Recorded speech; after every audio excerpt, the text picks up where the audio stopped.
Hello, today we will guide you through how to create a workflow in Slack. We'll start from a channel in your workspace and finish by adding the workflow so your team can use it right away.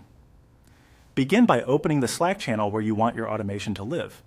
In the left sidebar, look for the three-dot More menu. If you don't see it immediately, widen the sidebar a bit. It often appears near the section headers. Open that menu, choose Tools, and then select Workflows.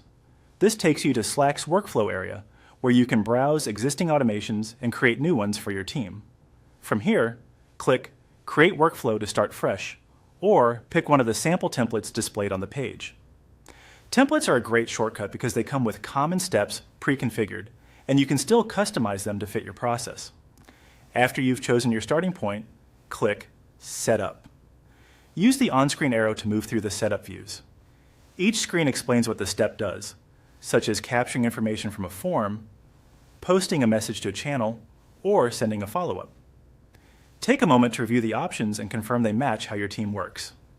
Some templates prompt you to connect external accounts, like a calendar or document service. When you see this, click Connect and follow the authorization flow.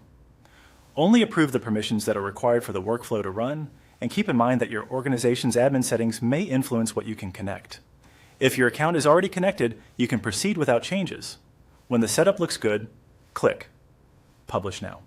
Publishing makes the workflow available to run in your workspace and saves the configuration you just reviewed.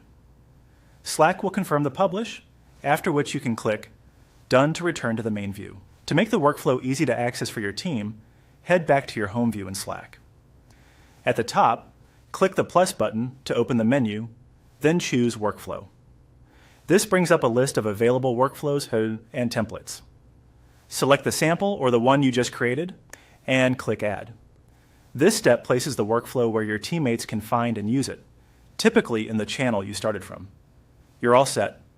You've opened the workflow area, chosen or created a workflow, completed setup, connected any needed services, published it, and added it for quick access.